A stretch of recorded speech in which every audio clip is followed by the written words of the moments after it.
nós entendemos que Ele nos ama. Você não fica alegre aí na sua casa quando você ouve isso?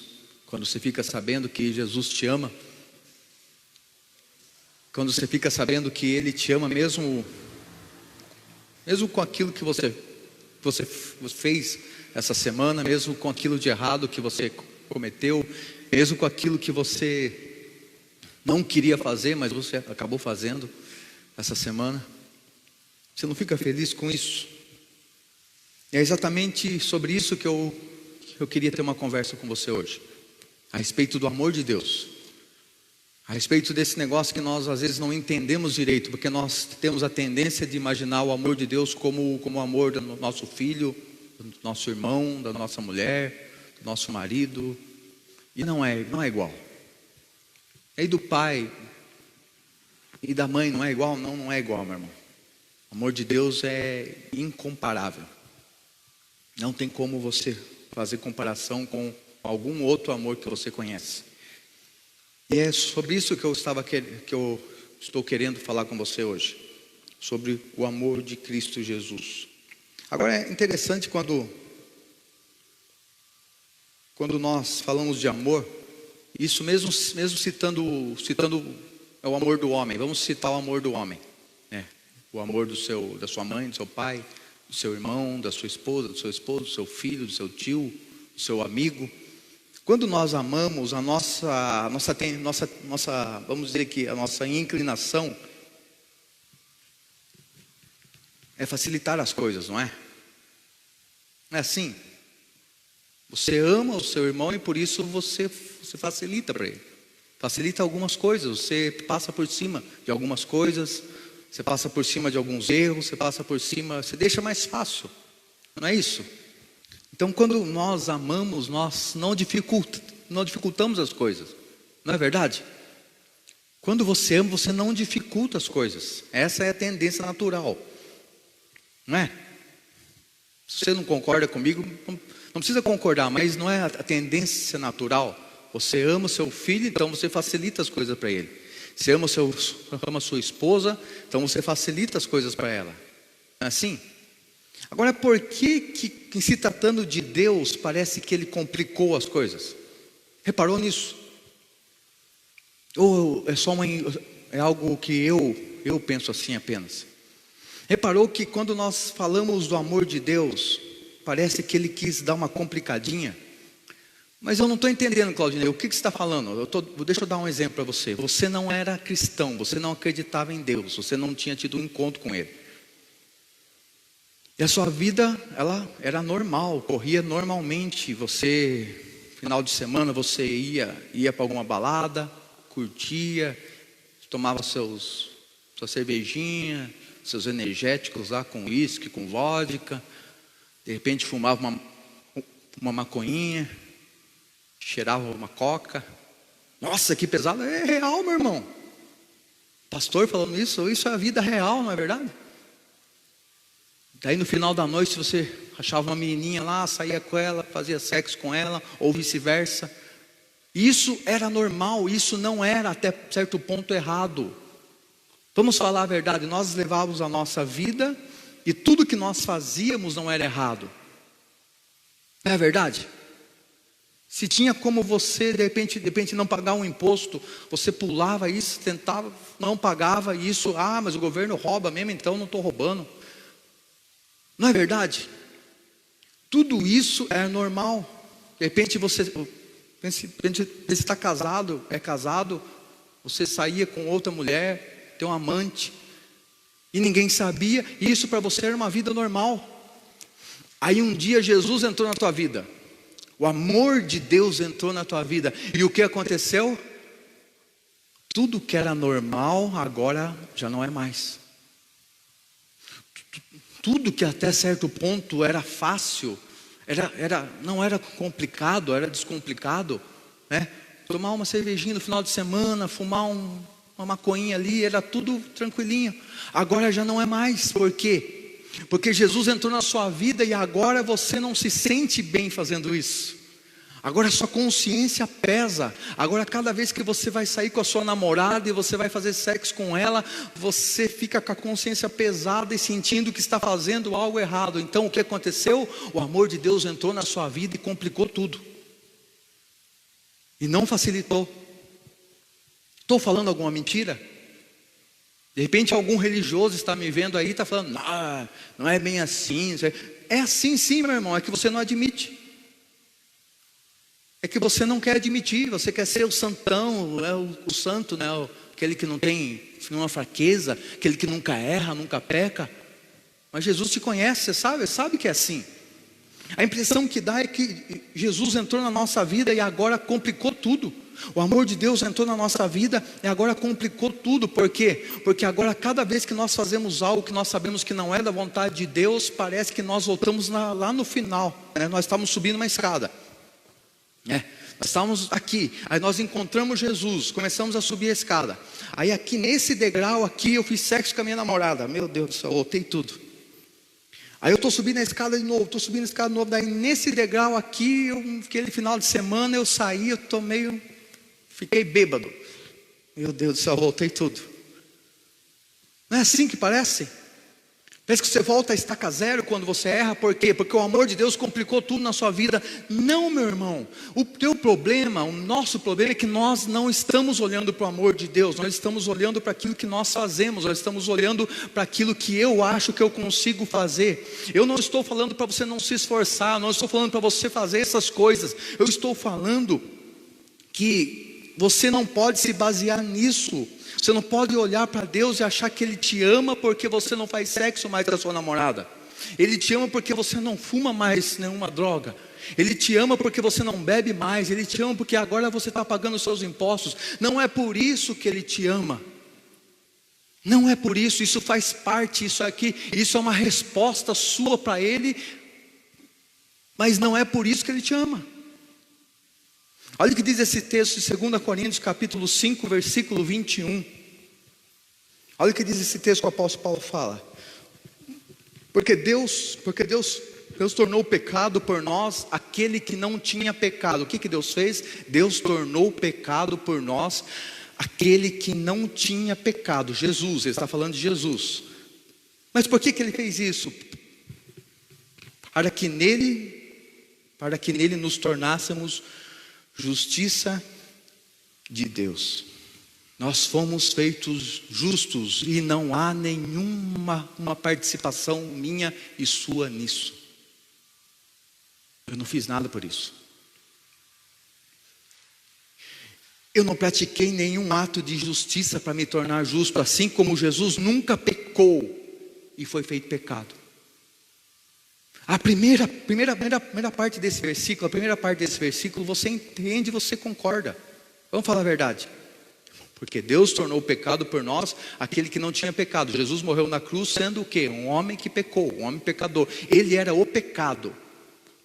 Todo o meu pecado, todo o seu pecado estava sobre ele. Nós concordamos com isso e nós aceitamos.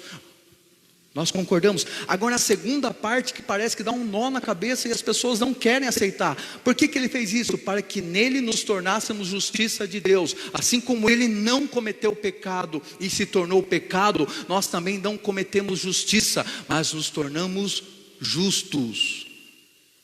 É isso que diz o texto. Não tem como você ler esse texto de outra maneira, meu irmão.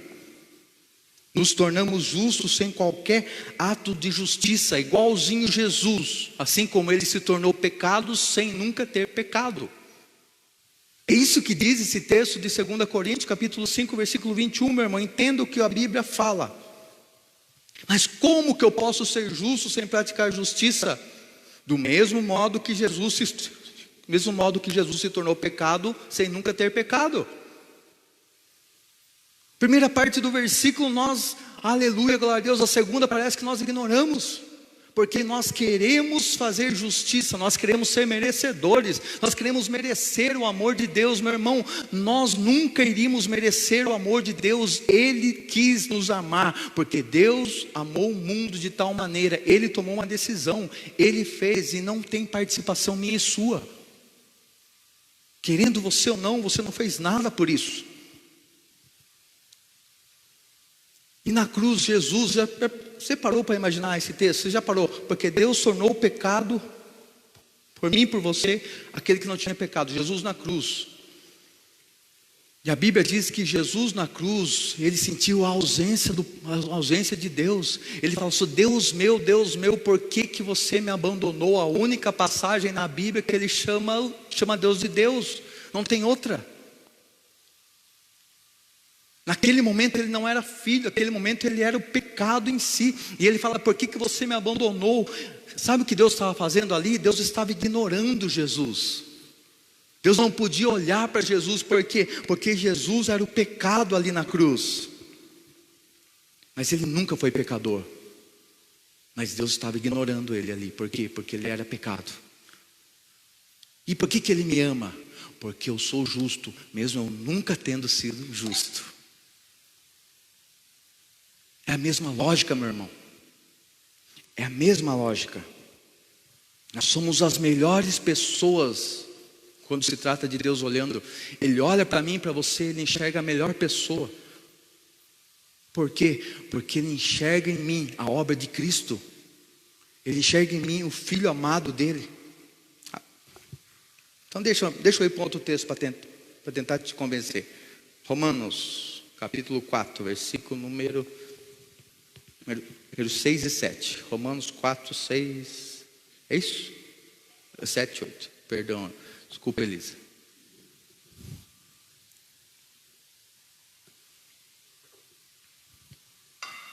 Romanos capítulo 4, versículo número 7. Olha o que fala esse texto: como são felizes aqueles que têm suas transgressões perdoadas, cujos pecados são apagados. Você não fica feliz com isso, meu irmão?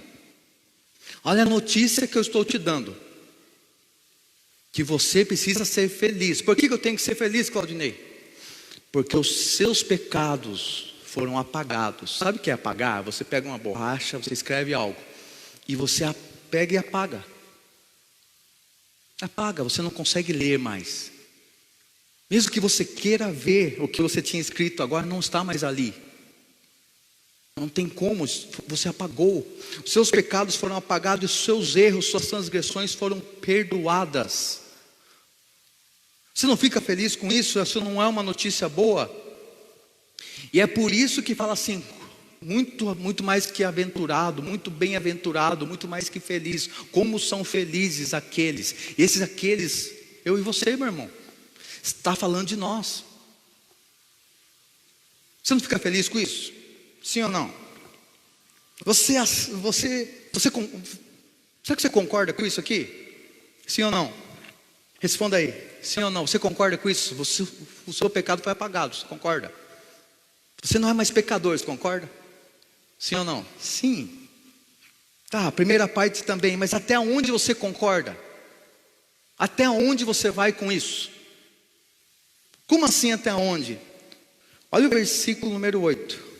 Como é feliz aquele a quem o próprio Deus não atribui o quê?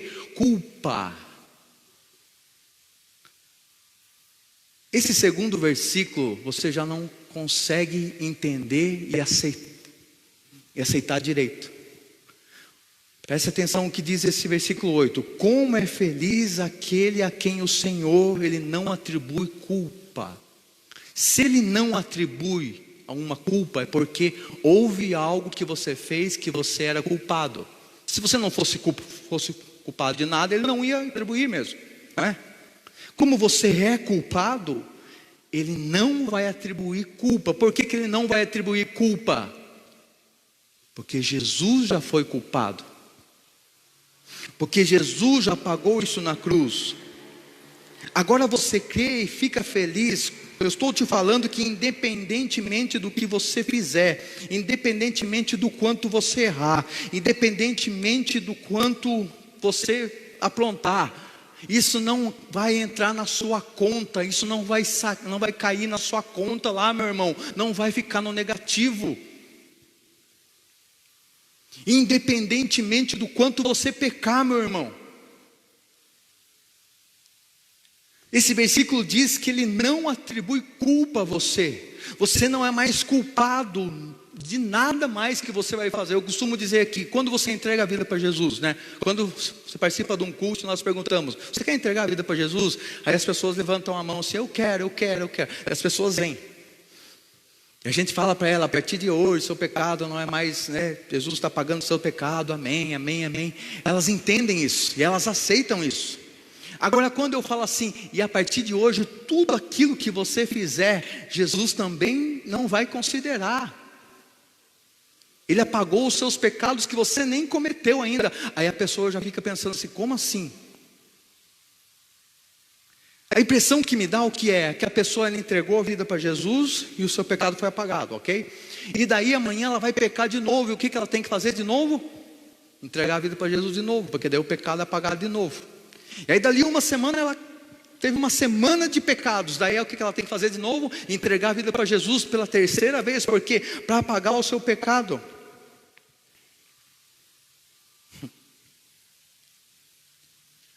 Não adianta, meu irmão. Jesus fez a obra completa. Jesus, Ele limpou você de uma vez por todas. E esse versículo aqui fala assim: como é feliz aquele a quem o Senhor não atribui culpa. Sabe o que ele está dizendo lá no fundo? Que ele é feliz justamente porque ele pecou, justamente porque ele errou. Só que agora ele não é culpado mais disso. Se ele não tivesse culpado, se ele não tivesse pecado, meu irmão, ele não seria culpado mesmo. Então por que ele ia ser muito mais do que feliz? Que obra teria Jesus na cruz? Você está entendendo isso? Justamente porque nós pecamos. E você que está me ouvindo, você peca.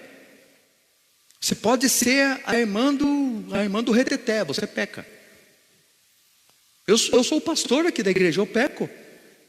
Você pode ser sapatinho de fogo, você pode ser o que for de fogo, meu irmão, você peca. Eu sou pastor, eu oro, eu jejuo, eu leio a Bíblia toda semana. Você peca. Admita que você peca. A boa notícia é: você não é culpado mais. A culpa caiu totalmente em Jesus.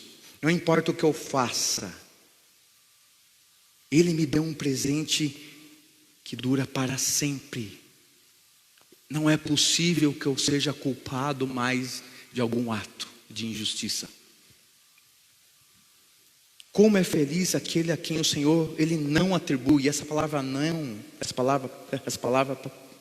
palavra não, no original ela significa nunca.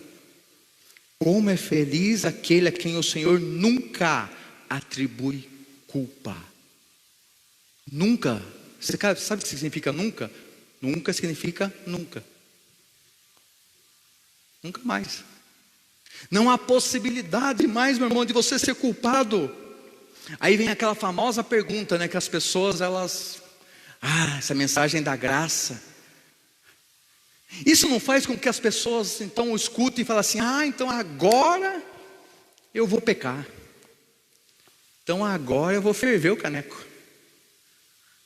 Tomara que tenha fé do peão agora em agosto, porque eu vou pintar e bordar. Pastor, você está falando um negócio na internet que vai autorizar as pessoas a pecar. Meu irmão, você só vai fazer isso, você só vai ter essa mentalidade se você não entender o que eu estou falando, se você não entender a palavra, se você não entender o amor de Deus por você, se você não entender o sacrifício de Jesus na cruz. Olha o que diz João 8,32. Você conhece esse versículo, foi muito falado há alguns anos atrás aí, e está sendo falado ainda. João 8,32. E conhecerão a verdade, e a verdade os libertará. O que diz o versículo? Vocês vão ter um encontro com a verdade. Vocês vão visualizar a verdade, porque você vai se conhecer, vai conhecer ela. E conhecerão a verdade, e a verdade os libertará. O conhecimento da verdade vai te libertar. Vai me libertar do quê? Da mente de escravidão do pecado. E se eu já não sou mais escravo do pecado, eu já não preciso obedecer a ele. Quando eu penso assim, essa mensagem autoriza com que eu faça qualquer coisa, eu posso pecar, é porque você ainda é escravo do pecado. Você ainda não conheceu a verdade. Porque Jesus não mente, meu irmão. E é o próprio Jesus que fala aqui: você vai conhecer a verdade. E esse conhecimento da verdade vai te libertar. Agora você já não precisa obedecer o pecado mais. Você quer saber de uma coisa? Agora você que domina os seus pensamentos, você domina as suas atitudes. Porque você conheceu a verdade. E qual é a verdade? A verdade é que você é uma nova criação. A verdade é que você é um amado de Deus. A verdade é que você é um filho amado. E o filho amado faz a vontade do Pai. O filho amado faz a vontade do Pai não é porque ele é obrigado, mas porque ele ama, porque ele está correspondendo ao amor que lhe foi dado. Então essa mensagem não autoriza as pessoas a pecar.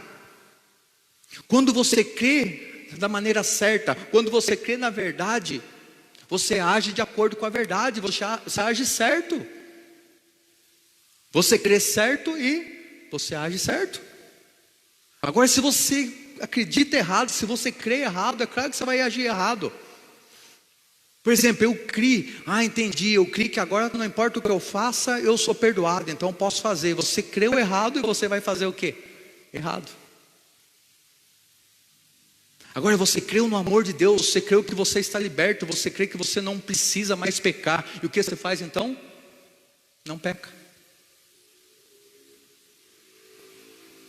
Não é dominado mais, meu irmão. Não é dominado mais.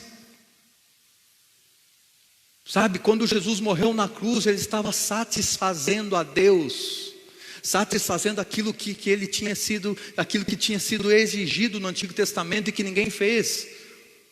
Ele satisfez a Deus. Então eu não preciso satisfazer mais Deus, porque Deus está satisfeito. Deus está totalmente satisfeito com Jesus, e por consequência Ele está satisfeito com você. E é por isso que Ele te ama. É por isso que Ele te ama. Estou falando do amor de Deus, tá? Esse texto aqui de Romanos 4,7, como são felizes aquele que tem seus erros perdoados, suas transgressões perdoadas, cujos pecados são apagados, como é feliz aquele a quem o Senhor não atribui culpa. Esse texto é do rei Davi. Ele que escreveu isso aqui. Foi o rei Davi que escreveu.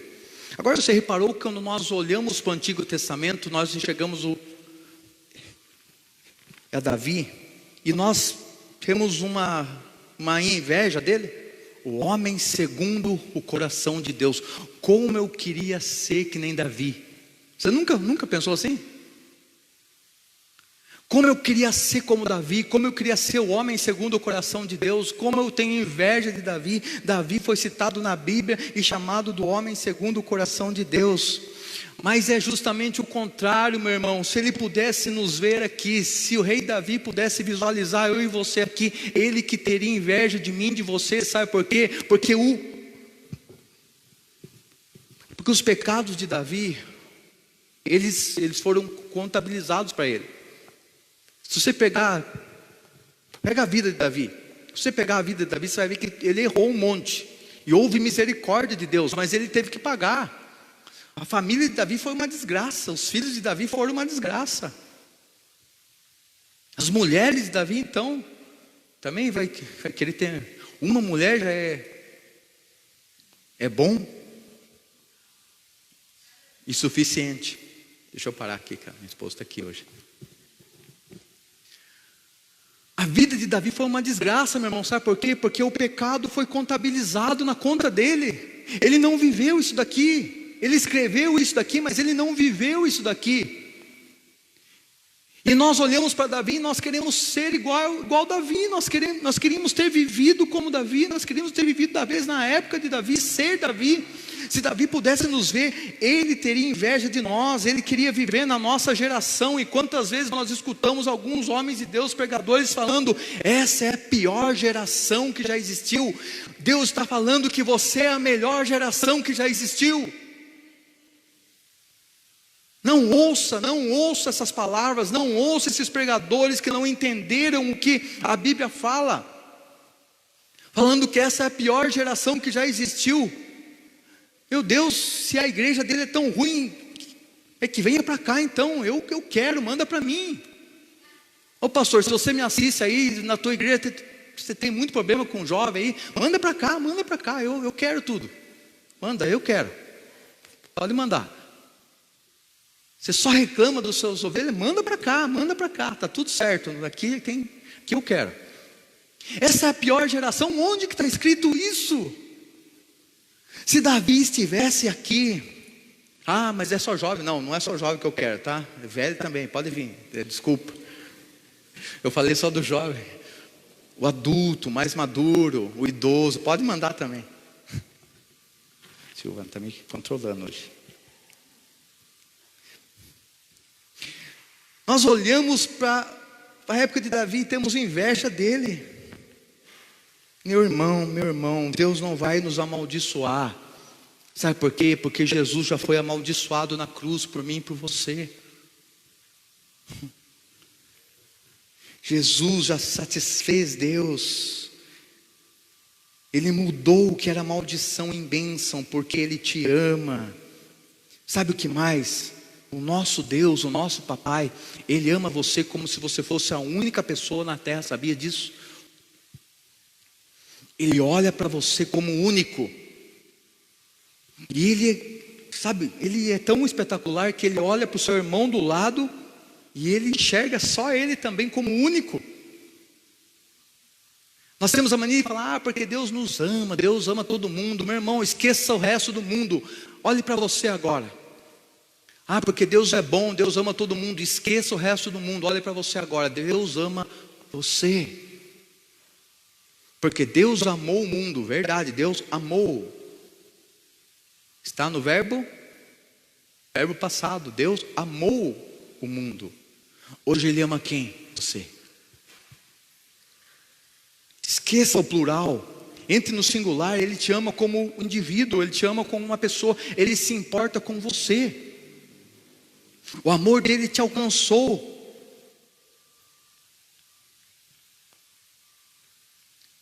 Sabe, deixa eu dar um exemplo para você. O amor dele te alcançou de que maneira? Como você está falando isso? Deus não ama todo mundo. Meu irmão, quando você tá de dia na rua, né? Você tá na rua São Pedro andando ali, e é aquele dia muito quente, muito sol, quente. Você está andando na rua. É muito quente, mas o sol não te queima, não é? E se eu pegar uma lupa? Eu acho que é uma lupa mesmo, né? É uma lupa, né? Se eu pegar uma lupa e eu chegar aqui nesse papel aqui na Bíblia, e chegar com a lupa aqui e fizer isso aqui, ó, o raio do sol ele vai se centralizar aqui nesse papel. E sabe o que vai acontecer? Ele queima. Ele vai queimar esse papel. Por quê? Porque ele centralizou em um local só. Isso é o amor de Deus. Isso é o que eu estou te falando. O amor de Deus está por aí, só que Ele coloca uma lupa em você. Porque Ele centralizou o amor dEle em você. Isso não é tremendo? Isso não é poderoso? Isso tem que mudar a sua vida, meu irmão. Isso tem que te dar um novo sentido para a sua semana. Deus está olhando para você como uma pessoa única. Você é valioso para Deus, você é valiosa para Deus. Você nem sabe o quanto você é valioso. E para nós encerrarmos, eu quero citar um último texto, né? Na verdade não é só um, mas é um texto só, na verdade. Está em duas partes, mas é um só. Evangelho de Mateus, capítulo número 10, versículo 29. Mateus 10, 29. Olha o que Jesus fala. É porque não se vende dois passarinhos por uma moedinha. Não se vendem dois passarinhos por uma moedinha. Contudo, nenhum deles cai no chão sem o consentimento de Deus. Olha o que diz o outro texto que está em Lucas, capítulo número 12, versículos 6 e 7. Não se vendem 5 passarinhos por 2 moedinhas. No texto de Mateus fala de 2 passarinhos por uma moedinha, né? É uma moedinha, meu irmão. É um centavo. 2 passarinhos por uma moedinha. Aqui fala 5 passarinhos por 2 moedinhas. Quer dizer, se você me der 2 moedinhas, eu dou um passarinho de graça. Não é isso? Dois passarinhos por uma moedinha. Então, por 2 moedinhas seria o quê? Seria 4 passarinhos. Mas esse texto está falando, eu te dou 5 passarinhos por 2 moedinhas. Então, o passarinho era barato, era tão barato que se você comprasse mais, ele dava de graça um. É isso que o texto está falando, o passarinho valia muito pouco. O passarinho não valia quase nada, porque se você quiser, leve, eu te dou. Isso que Jesus está falando. Quero que você mentalize isso, entenda. Contudo, nenhum deles é esquecido por Deus. Nenhum deles. Olha o versículo número 7. Ele está falando de nós agora. Até os cabelos da cabeça de vocês estão todos contados. Não tenham medo, vocês valem muito mais que passarinhos. Até os seus fios de cabelos estão contados. Você nem percebeu. Presta atenção, você nem percebeu hoje, quando você penteou seu cabelo de manhã, agora à tarde talvez. Você nem percebeu os fios que de repente saíram da sua cabeça. De repente porque você tem pouco cabelo também, né? Você nem percebeu, você estava penteando e caiu um monte de cabelo, você nem contou. Sabe o que Deus faz? Deus tem anotado cada fio de cabelo que saiu da sua cabeça hoje. E mais, os que ficaram estão anotados. Ele tem o controle, está lá. Você consegue imaginar a sua importância? Olha, é uma coisa mínima isso aí, não é? É cabelo, estou falando de cabelo. É mínima para mim, né, que tenha, né? Para quem não tem, de repente é bem valioso. Mas é uma coisa, um exemplo mínimo. Jesus quis dar esse exemplo mínimo para você entender o quanto você é valioso. Você nem percebeu os detalhes do seu cabelo hoje, mas Deus se importou com você. Deus contou cada fio que está na sua cabeça hoje. E Ele fala no final do texto: vocês têm muito mais valor do que passarinhos. Os passarinhos, quando você levanta de manhã, meu irmão, talvez lá na sua casa você não consiga ver isso, mas na minha casa dá. Os passarinhos, se você levantar de manhã e olhar, abrir a janela e olhar no quintal, você vai ver eles lá no quintal assim, ó, eles estão andaninho no chão assim, ó. Eles estão ciscando, tá? É ciscar isso aqui, você sabe? Ciscaninho assim, ó. Por que eles estão ciscando? Porque eles estão procurando comida. E você não vê nenhum passarinho morrer de fome, meu irmão. Ele morre por muita coisa, né? Pessoa que mata, e está voando, dá uma bordoada em uma parede, cai, morre. Mas de fome nenhum passarinho morre. Por quê? Porque Deus sustenta eles. Quantas pessoas, quantos filhos de Deus estão morrendo de medo da crise, de passar fome, de morrer de fome agora? Meu irmão, Deus vai sustentar você. Por quê? Porque você vale muito mais do que passarinhos. Olha a oportunidade que a igreja está tendo, olha a oportunidade que nós estamos tendo. Nós entregamos mais de 200 cestas básicas já, mostrando para as pessoas que eles valem muito mais do que passarinhos, que Deus se importa por elas. Deus se importa com elas. Deus se importa, meu irmão. Sabe, para você entender, se você tiver filho pequeno, você sabe. Se você talvez, você vai entender o que eu estou falando. Deus se importa tanto com você. É um exemplo, tá? Quero que você entenda, é um exemplo. Deus se importa tanto com você que Ele entra de manhã ali dentro do seu quarto. E Ele senta do lado da tua cama, Ele senta na beira da tua cama. E Ele fica satisfeito apenas de olhar para você. Olhar para o teu rosto. Olhar para você dormindo. Esse é o meu filho amado em quem eu tenho prazer. Por que eu estou falando isso? Porque eu fico satisfeito com isso. Às vezes eu levanto de manhã e eu vou lá na cama dos meus filhos e por alguns momentos eu fico ali olhando para eles. Satisfeito, simplesmente porque eles estão ali. Junto comigo na minha casa, dormindo, tranquilos. Quanto mais Deus, meu irmão, se eu que sou homem, se eu que sou falho, eu tenho esse sentimento, quanto mais Deus tem um sentimento por você. Então comece a valorizar isso. Olha os passarinhos, deixa eu voltar nos passarinhos. Os passarinhos de manhã, meu irmão, na minha casa, né? A minha casa tem muita árvore no fundo, assim. Então os passarinhos de manhã é uma festa. Eles acordam cantando. Os bichinhos acordam cantando, né? A gente chega aqui na igreja, né, de manhã, é uma cantarola, uma sinfonia aqui na igreja, de passarinho, de pombo. A gente se incomoda. Eles acordam cantando e eles valem muito menos para Deus. E como que eu e você acorda? Nesse inverno agora, meu irmão, como que você acorda? Fale a verdade aí. Cantando? Você acorda que nem aquele, como é que é o nome daquele desenho, cara? Não sei se, que o homem, eu não vou lembrar, mas ele falava assim, acho que é Zé Buscapé? Hã? Não, Capitão Caverna é outro. Sabe, resmungando, dá nem para entender. Vai sair, a tua esposa de repente está na cama ainda, nem dá um beijo nela, nem dá um abraço, nem fala para ela que te ama. Por quê? Porque você está irritado de ter acordado.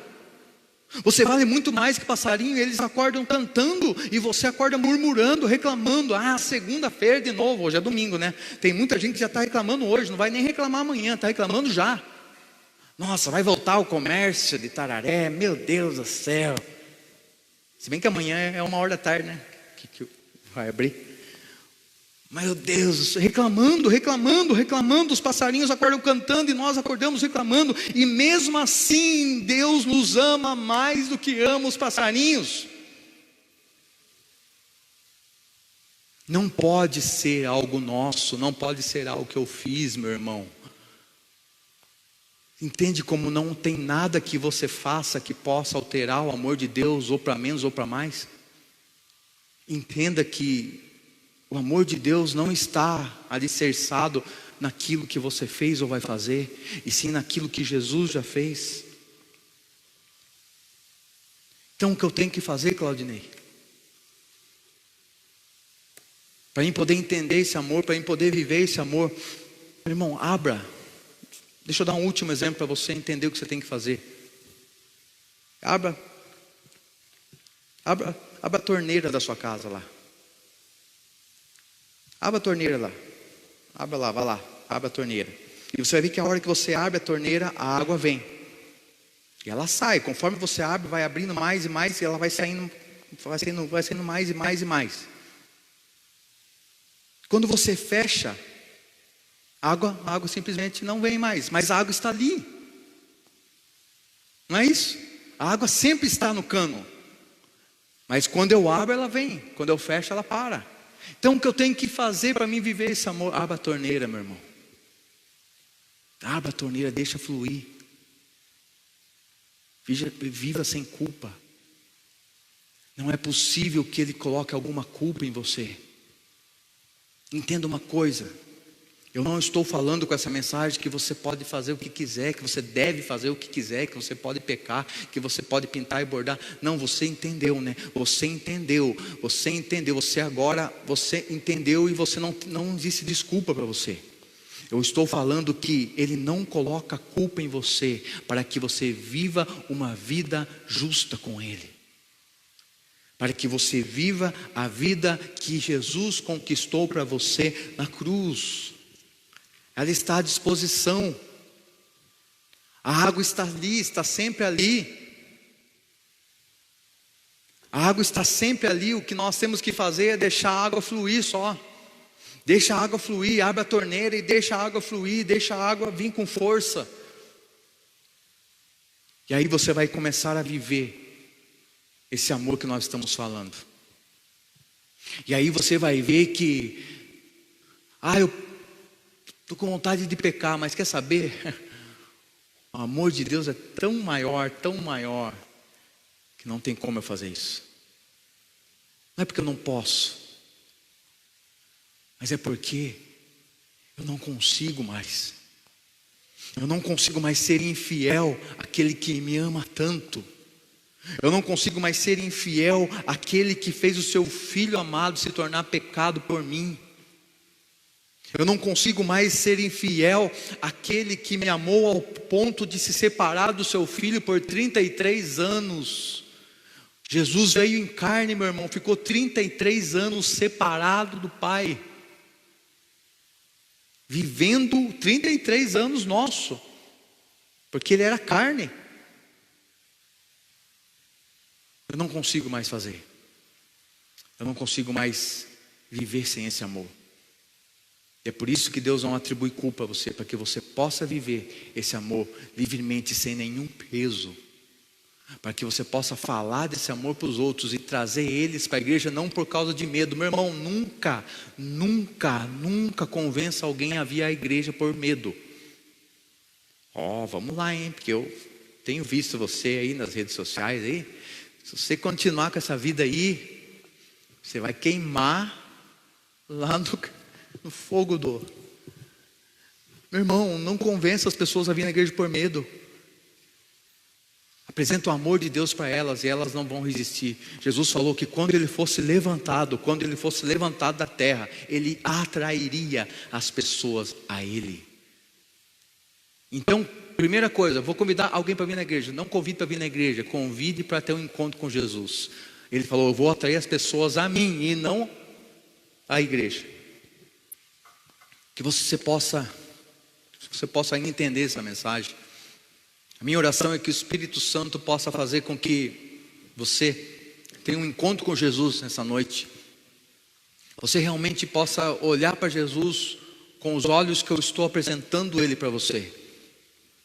Olhar para Jesus como alguém que te ama acima de qualquer coisa. Assim como eu já disse aqui, alguém que te ama como um indivíduo. Não alguém que te ama como muitos, mas alguém que te ama de forma individual. Porque é assim que Ele te ama. Os filhos, né? Você pode ter 20 filhos. Um filho é diferente do outro. O amor de um filho é diferente do outro. E nenhum é menor, nenhum é maior. Apenas diferente. Assim que Ele te vê. Assim que Ele te ama. Amém? Espírito Santo, obrigado. Obrigado por mais essa celebração, por esse culto. Obrigado pela Tua palavra, ela é verdade. Ela nos liberta, assim como nós lemos João 8,32. O conhecimento da Tua palavra nos liberta. Então, Senhor, que as pessoas possam entender o que foi falado hoje aqui. E que elas possam viver, muito mais que entender, mas viver o que nós falamos. Em nome de Cristo Jesus, nós declaramos uma semana abençoada, uma semana cheia da Tua graça, cheia do Teu amor, cheia da Tua bondade nas nossas vidas. É a nossa oração, é o nosso desejo, em nome de Cristo Jesus. Amém.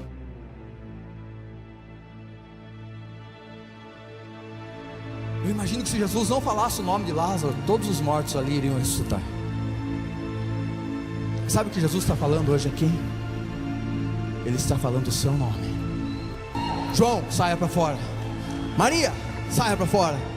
Pedro, saia para fora. Pio, saia para fora. Dom, saia para fora. Claudinei, saia para fora. Silvana, saia para fora. Seja lá qual for o seu nome, Ele está chamando você, meu irmão. Não fique pensando, essa mensagem é para aquele que não veio. Fulano tinha que estar aqui. Não, fulano não tinha que estar aqui. Você está aqui, Ele está falando com você. É com você que Ele quer falar. É você que Ele quer colocar a vida dEle, a vida de Cristo em você, em mim, em você, porque eu e você vamos fazer a diferença na nossa cidade, no nosso estado, no nosso país, no mundo.